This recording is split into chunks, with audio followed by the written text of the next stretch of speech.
우리 하나님의 은혜와 평강이 여러분 모두에게 함께 하시기를 주의 이름으로 축복합니다. 우리 함께 사랑합니다, 축복합니다 인사하겠습니다. 사랑합니다, 축복합니다. 참 잘 오셨어요.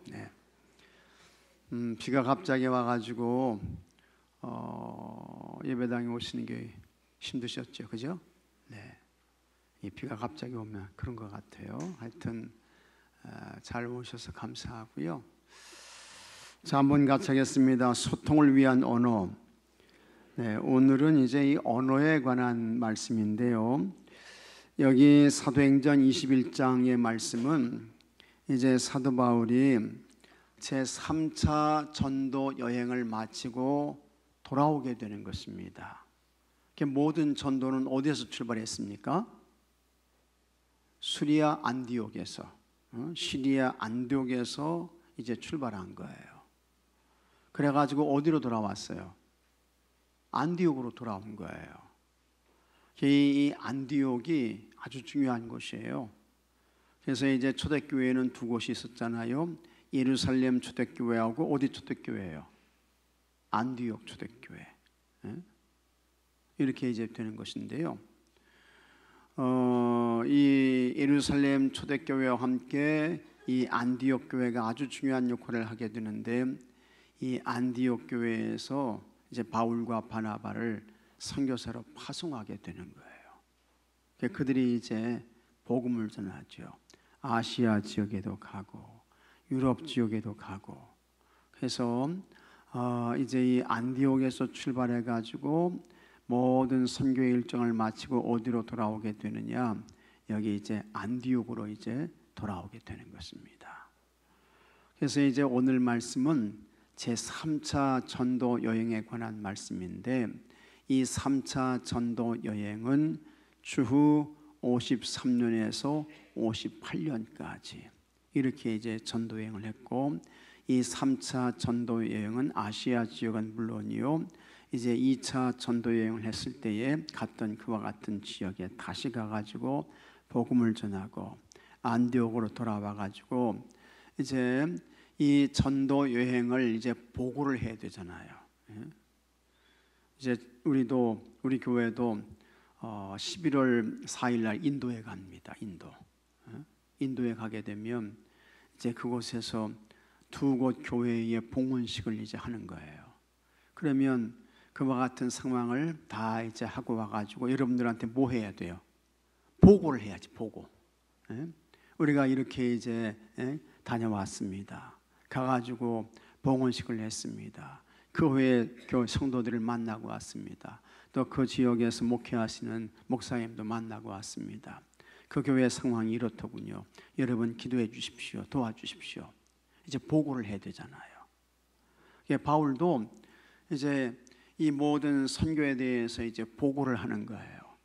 이 보고를 하기 위해서 이제 안디옥에 와가지고 이제 이 바울이 가이사랴로 갔다가 다시 이제 예루살렘으로 올라가게 되는 것입니다.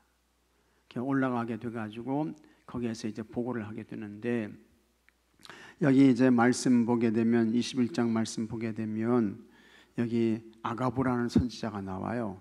그 다음에 이제 바울 일행과 함께 했던 사람이 예루살렘에 가라고 했습니까? 가지 말라고 했습니까? 네, 가야 돼요? 말아야 돼요? 가지 말라고 하잖아요. 왜 그렇습니까? 가면은 어떻게 돼요? 체포당한다는 거예요.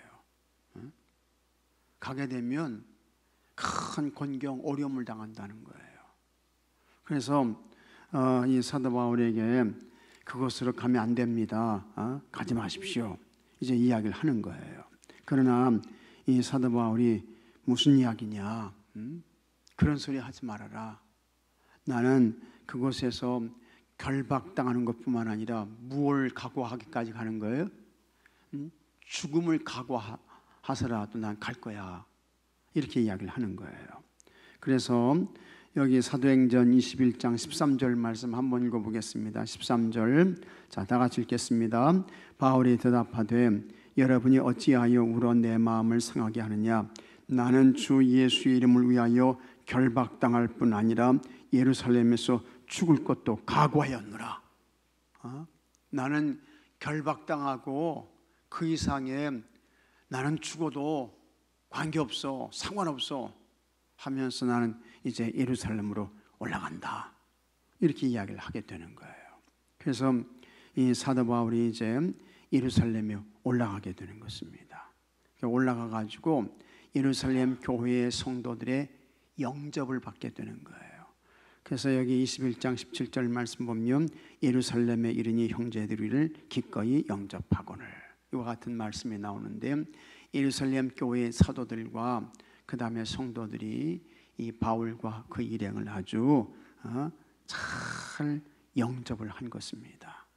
그러나 한편으로는 이제 들려왔던 소문이 있는데, 사도 바울이 복음을 전할 때에 이제 모세의 율법도 행하지 말고 할례도 또 그와 같은 전통도 지키지 말라고 당신 가르치지 않았느냐. 그래서 그 말을 유대인들이 듣고 당신이 이제 해하려고 당신을 해하려고 합니다, 이렇게 이제 나오는 거예요.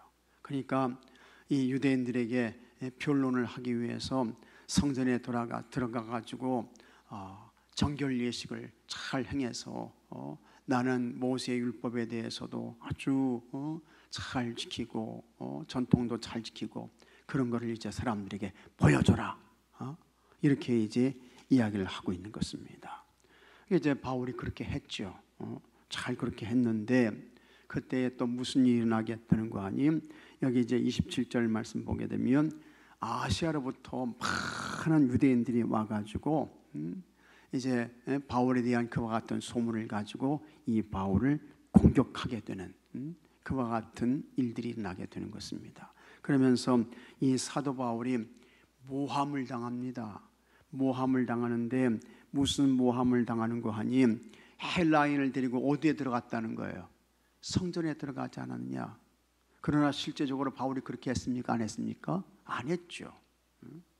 근데 사람들이 그렇게 이제 소문을 퍼뜨려 가지고 이 바울을 모함하게 되고, 그래 가지고 이 바울이 큰 곤경과 어려움을 당하게 되는 것입니다. 사람들이 막 바울을 향해서 돌을 던지고 이렇게 되니까 예루살렘 성이 아주 요란하게 된 거예요. 그 소문이 누구한테 들렸어요? 예루살렘의 지역 치안을 담당하는 누구한테 들렸습니까? 천부장에게 이 소식이 이제 들려지게 되는 것입니다. 그래서 천부장이 이제 와가지고 이 바울을 공격하는 사람들, 이런 사람들을 떼놓게 되고, 그 다음에 당신들이 이 사람을 왜 공격합니까? 왜 이렇게 돌을 던지며 위태롭게 합니까? 이야기를 하는데 다 제각각의 이야기가 같아요, 달라요? 달라요. 다 틀려요. 이 사람은 이렇게 이야기하고 저 사람은 저렇게 하고. 그러니까 이 천부장이 이들의 이야기를 들어서는 이 진상, 사실관계를 파악할 수 없는 거야.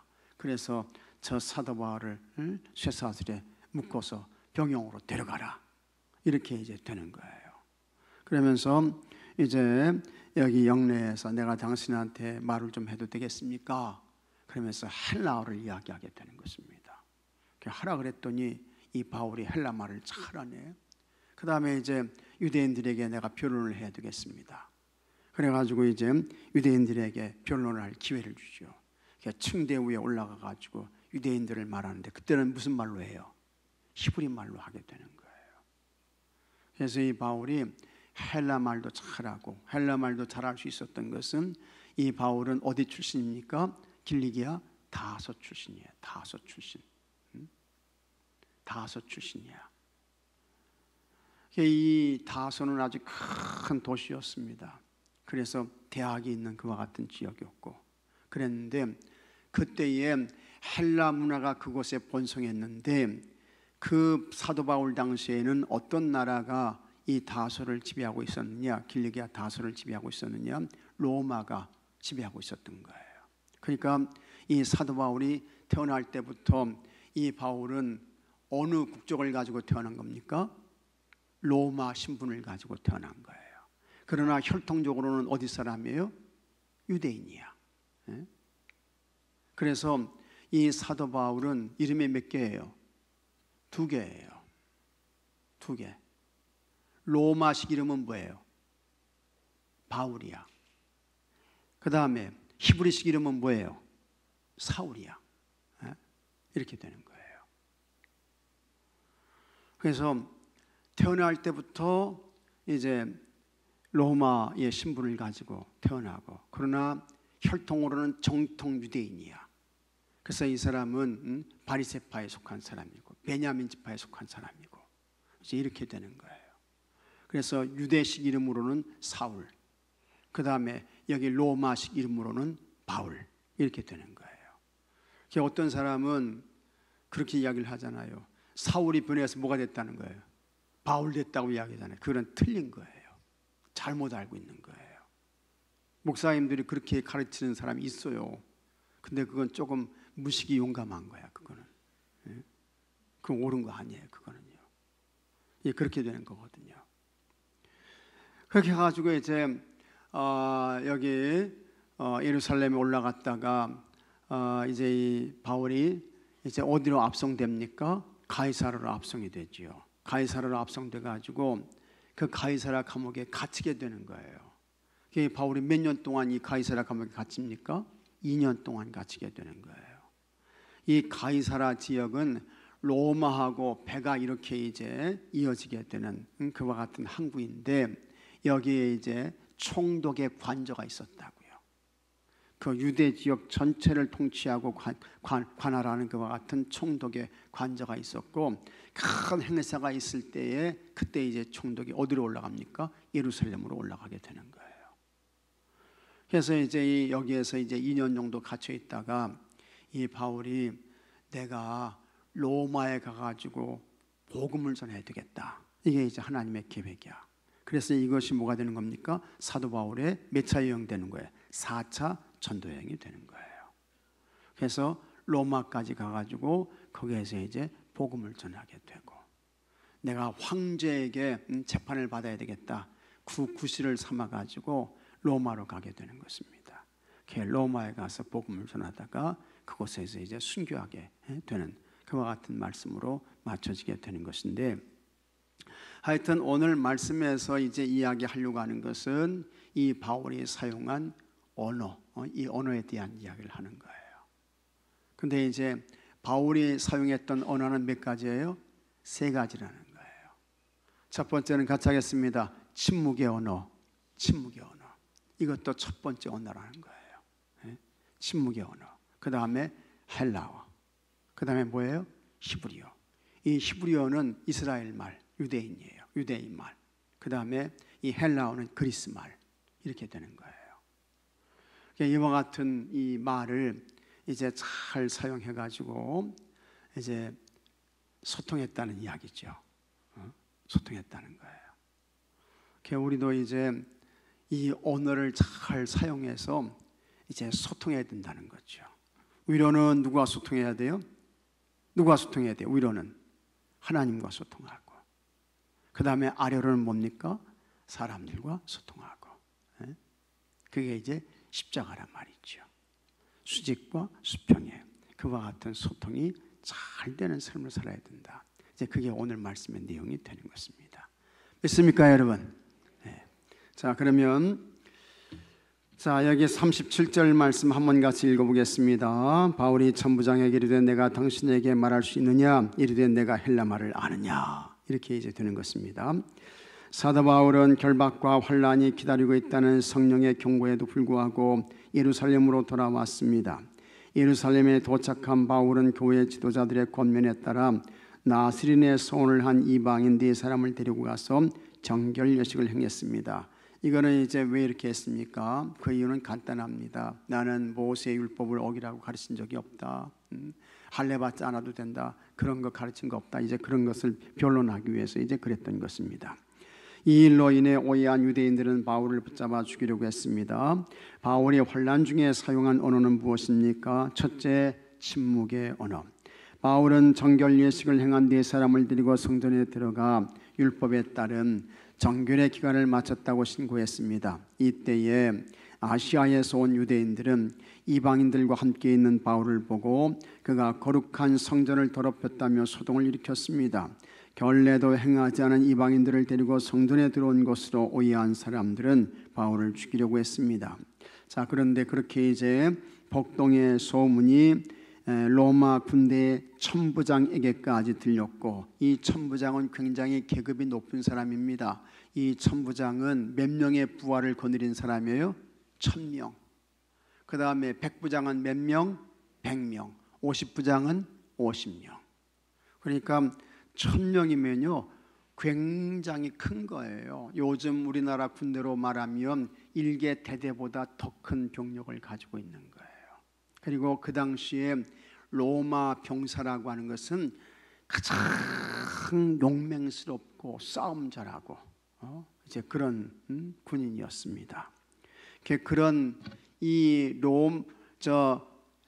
예루살렘의 치안을 담당하는 그런 천부장이었던 것입니다. 그래서 복동의 소문이 로마 군대의 천부장에까지 들렸고, 그는 군대를 거느리고 달려와 바울을 체포했습니다. 바울은 이 소동 가운데 한마디도 하지 않고 침묵했습니다. 우리는 억울한 일을 당하면 자신을 변호하기 위해 많은 말을 합니다. 하지만 때로는 바울처럼 내가 앞장서 해결하기보다 하나님의 도우심을 기다리며 뭐 해야 된다는 거예요? 침묵해야 된다는 거예요. 그래서 침묵의 언어로 기도해야 됩니다 라고 하는 것입니다. 참 중요한 말씀이죠. 우리가 교회 공동체 안에서 생활할 때에 사람이 모여 있는 곳이기 때문에 항상 뭐가 많아요? 말이 많아요. 말이 많아. 그리고 그 말로 인해서 오해도 생기고 다툼도 생기고 갈등도 일어날 수 있고 이제 그런 것입니다. 그때 그냥 여기서 이 사람이 이렇게 말하고 저기서 저 사람은 저렇게 말하고 이쪽에서는 이 사람이 그냥 뭐 또 그렇게 말하고 그러면 여러분 이 교회가요 난장판이 되는 것입니다. 그때에 우리는 어떤 마음을 가지고 있어야 됩니까? 어떤 마음 가지셔야 돼? 같이 하겠습니다. 하나님은 아시지. 다시 한번 하겠습니다. 하나님은 보셨지.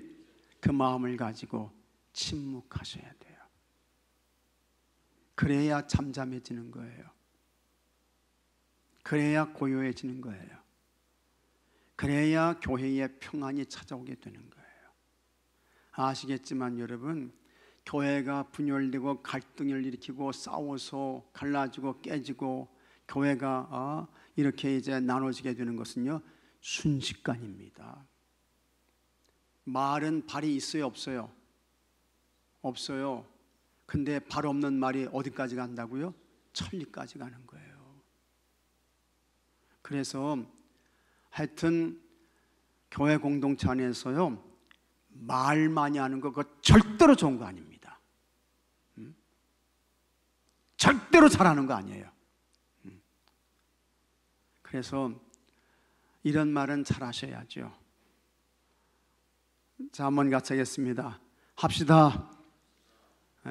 이런 말은 잘 하셔야 돼요. 합시다. 이런 말은 잘 하셔야 돼. 뭐 좀 하자 그러면 안 됩니다. 그러지 마시고 합시다. 그 다음에 할 수 있습니다.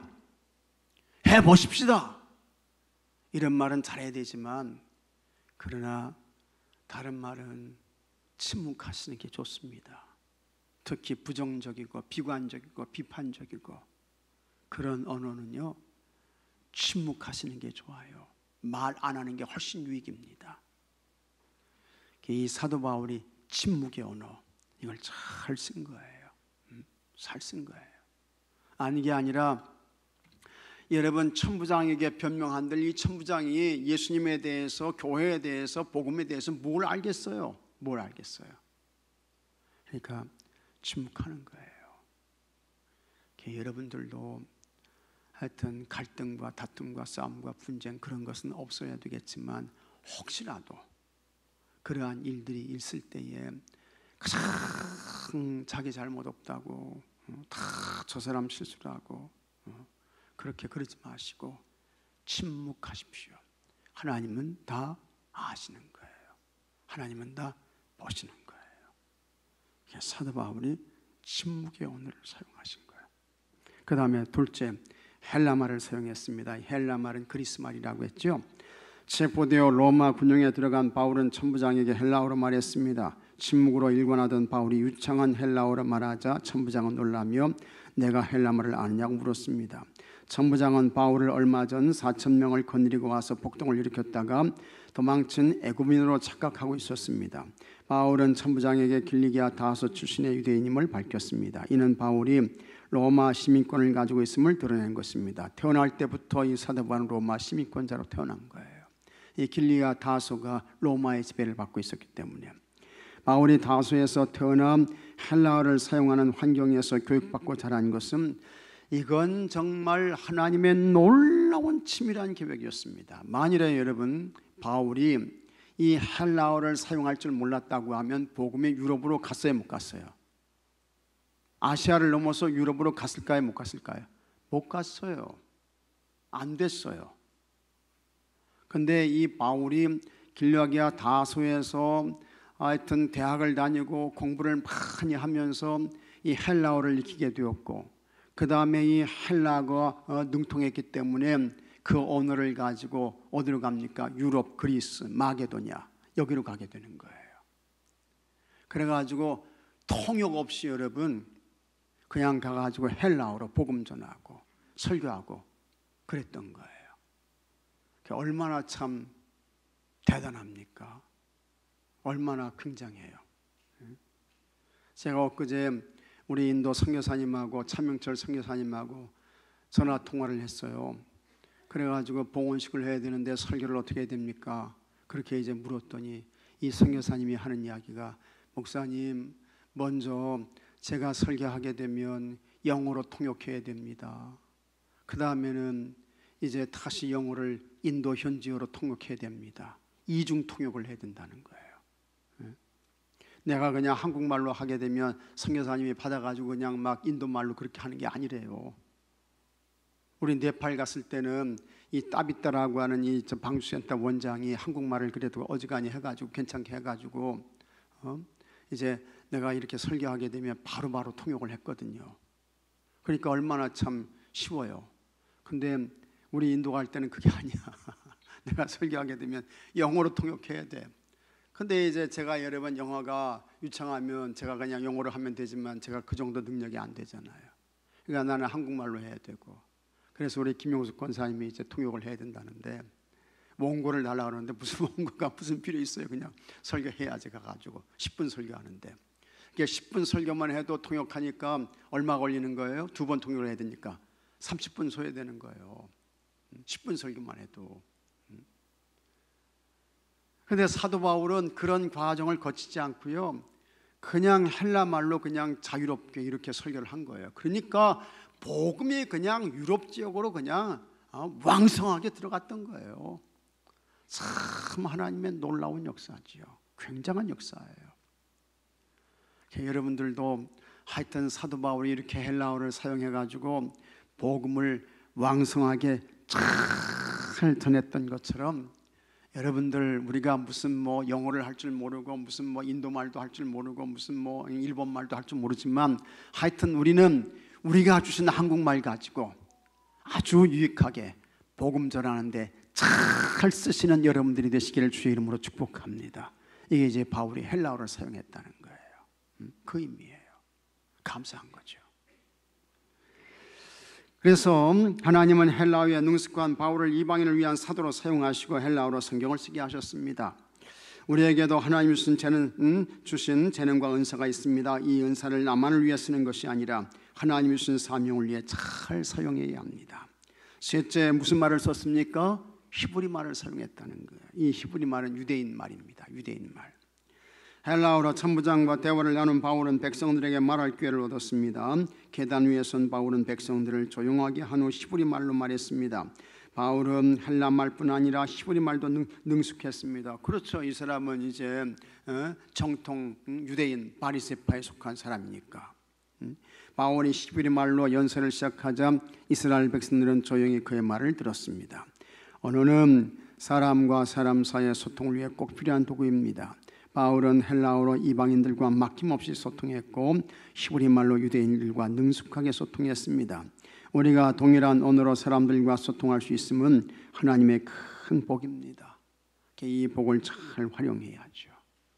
그래서 우리가 무슨 바울처럼 무슨 이 말도 하고 저 말도 하고 그러지는 못하지만 우리는 우리가 주신 참 소중한 한국말 가지고 여러분 그 말 가지고 하나님과 잘 소통도 하시고 또 여러분 주변에 계신 분들과 소통도 하시고 예수님 안 믿는 사람들에게 우리가 쓰는 말로 복음 전하시고 그래서 이 언어를 아주 유익하고 복되게 사용하시는 여러분들이 되시기를 축복합니다. 다른 사람 비난하고 공격하고 비판하고 그런 말 하지 마시고요.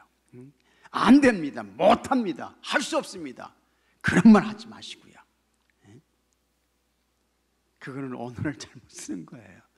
그런 이야기 하지 마시고 하나님과 소통도 하시고 교회에서도 소통하시고 성도들과 소통하시고 주변에 계신 분들에게 복음 잘 전하시고 그래서 여러분의 언어를 아주 귀하고 소중하게 사용하시는 모든 분들이 되셔야 할 줄로 믿습니다. 바울은 생명을 위협받는 상황에서 세 가지 언어로 소통하며 위기를 극복했습니다. 혼란 속에서 침묵의 언어로 하나님과 소통했고 헬라어로 히브리어로 각 나라 사람들과 소통했습니다. 우리도 먼저 하나님과 소통하면서 내가 사용할 수 있는 언어로 세상과 소통하며 아름다운 복음을 전하시고 하나님의 선한 역사를 이루가시고 이런 모든 분들이 되시기를 주의 이름으로 축복합니다. 말씀 행하기 삶이 소란스러울 때 하나님과 어떻게 소통하고 있습니까? 때로는 여러분 기도하면서 어떻게 해야 돼요? 침묵하고 기다리고 또 어떻게 해요? 기대하는 것입니다. 그 다음에 그것만 가지고는 안 되지요. 기도할 때 가장 입 다물고 있으면 안 됩니다. 어떻게 해야 돼요? 부르짖어야지. 고쳐주시옵소서, 도와주시옵소서 부르짖어야지. 때로는 침묵도 하시고 때로는 부르짖기도 하시고 그래서 하나님과 소통하시고 사람들과 소통하시고 그 다음에 내가 일상에서 할 수 있는 선한 말에는 무엇이 있습니까? 여러분들이 할 수 있는 가장 좋은 선한 말은요, 같이 하겠습니다. 복음 전하는 것이다. 뭐 하는 것이라고요? 복음 전하는 거예요. 그 다음에 축복하는 거예요. 축복하셔야 돼요. 축복하시고 칭찬하셔야 돼요. 그 다음에 3번, 사람들이 내 말에 집중하며 귀를 기울였던 적은 언제입니까? 말을 하게 되면요, 그 상대방이 하는 말을 먼저 잘 어떻게 하셔야 돼? 들어주셔야 돼. 들어주셔야 돼. 그냥 중간에 끼어들지 마시고요. 그러면 그거는 대화가 돼야 안 돼요? 안 되는 거예요. 그래서 들으시고 그 다음에 하고 싶은 말 하시고 그래서 좋은 그와 같은 소통의 관계가 이어져야 되는 것입니다. 중간에 그냥 말 딱딱 끊으면서 말이죠. 그렇게 하지 마시고 다 존중하면서 들어주시고 그 다음에 의견을 말하시고 이게 이제 좋은 관계를 세워가는 것입니다. 삶에 적용하기 하나님과의 소통을 위해 일정 시간을 정해 기도하고 주신 말씀을 깊이 묵상합시다. 자, 현대삼성 나오세요.